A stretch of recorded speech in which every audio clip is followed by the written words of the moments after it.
The biblical beast that can only be defeated by God remains one of the greatest mysteries and one of the most terrifying figures mentioned in the Bible. Leviathan has long been a subject of interest and debate because, according to Scripture, if this enormous creature were unleashed, there would be nothing humanity could do to stop it. But what else does the Bible reveal about this monster? If we can do nothing against it, the one who will defeat Leviathan will be God himself, destroying it on Judgment Day. If you're curious about this creature and its possible significance, this video is for you. Sit back, relax, and don't miss a moment of this enlightening journey. At the end, I'll even share real recordings so you can judge for yourself.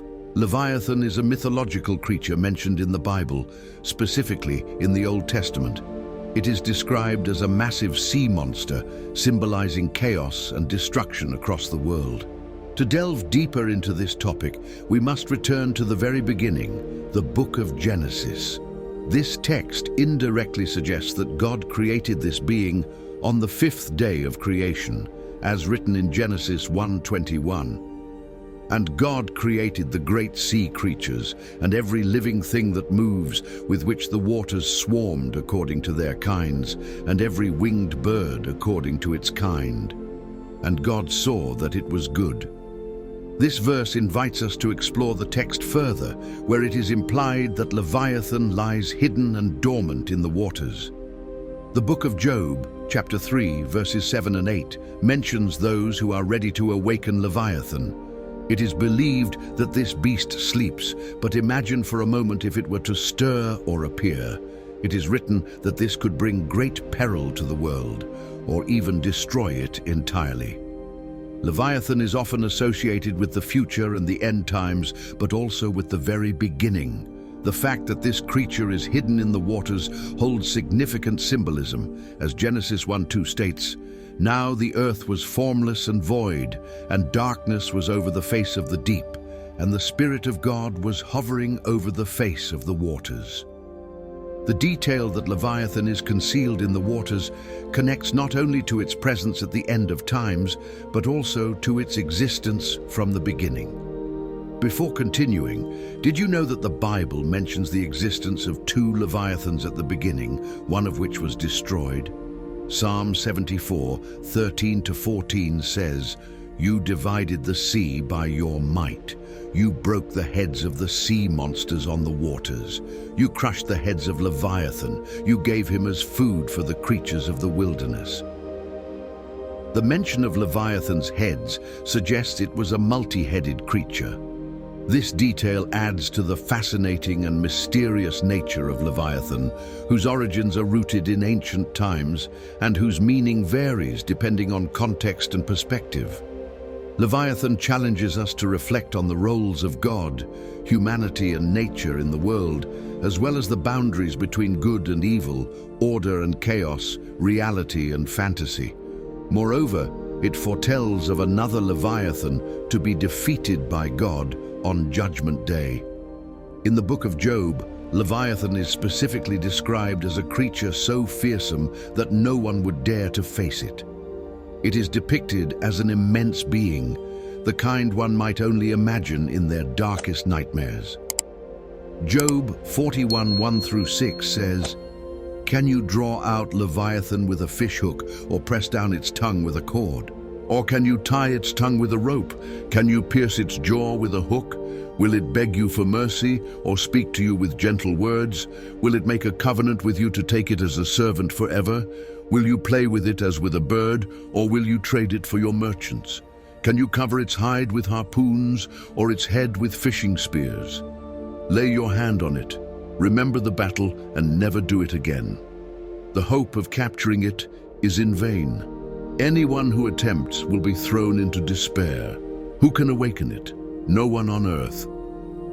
These references sound terrifying, but what they truly mean is that the Bible literally describes a colossal dragon-like creature that no one can hunt and no human could ever face. In the book of Job, chapter 41, verse 18, we read that with its sneeze, a flame ignites. And in verse 19, it says that torches of fire come from its mouth and smoke pours from its nostrils like a boiling pot. Nothing on earth is comparable to it. It was made to fear nothing and face even the most arrogant, reigning as the king of all beasts. If you want to understand this description more fully, we recommend reading chapter 41 of the book of Job. According to these writings, we know that we could not even look at Leviathan without fainting from fear. But how will this beast be defeated? How will God destroy it? For this, we must turn to the book of Isaiah.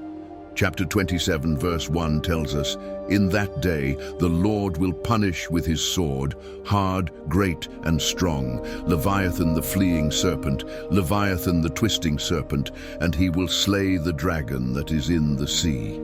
This leads us to question, does God have a sword? The answer is yes. God's sword is his own word, as written in Hebrews 4:12. "For the word of God is living and active, sharper than any two-edged sword, piercing to the division of soul and spirit, of joints and marrow, and discerning the thoughts and intentions of the heart." Ephesians 6:17 also refers to his word as a sword. "Take the helmet of salvation and the sword of the Spirit, which is the word of God."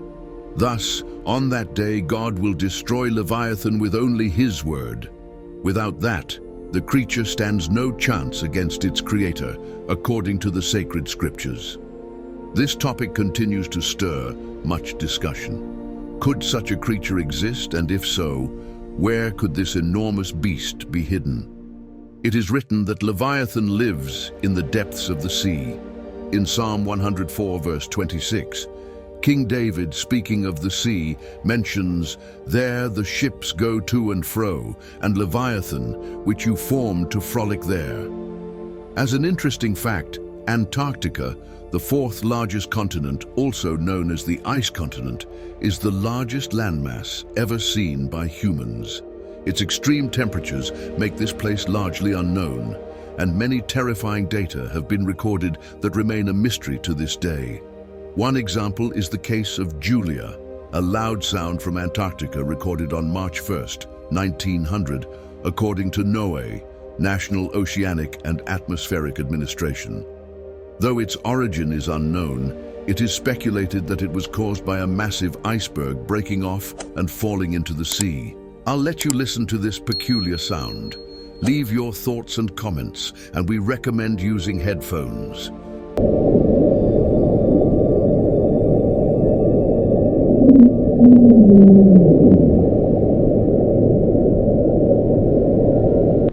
Without a doubt, we know very little about what exists in the ocean, and it's not absurd to think that a colossal creature, one that challenges our understanding, could exist. Another terrifying case is the sound dubbed "the train," recorded on March 5, 1997, by the ionospheric surveillance system. Also, according to NOAA, this sound likely came from a large ice mountain in contact with the marine life at the bottom of the Ross Sea in Antarctica. The sound is eerily similar to a train. Listen for yourself.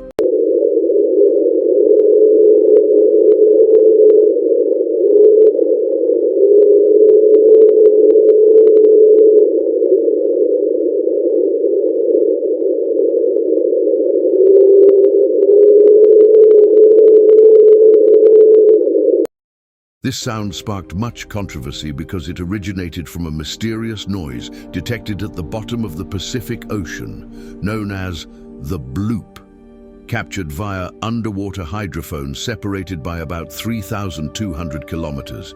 Multiple instances of this sound were recorded. The sound was recorded, and it didn't seem like anything they had heard before. According to NOAA, not only was it loud, but it also had a unique characteristic that led it to be called the bloop. It was speculated that this sound resulted from an underwater earthquake caused by an iceberg breaking off from an Antarctic glacier. I'll let you listen to this peculiar sound.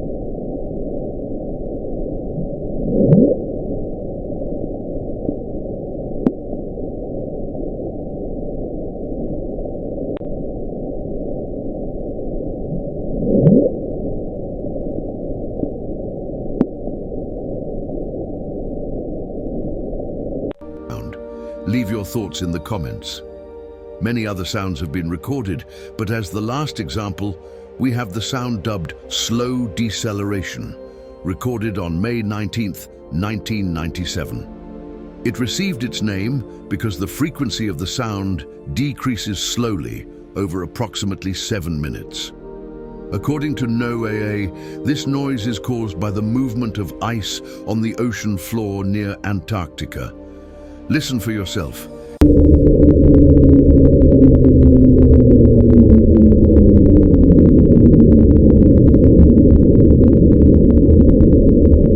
It's incredible to think that creatures could exist as mysteries, considering that after all, we only know about 5% of the ocean's volume, meaning that 95% of the sea is a complete mystery. Similarly, with regard to marine creatures and landscapes, it's said that we only know one species out of many.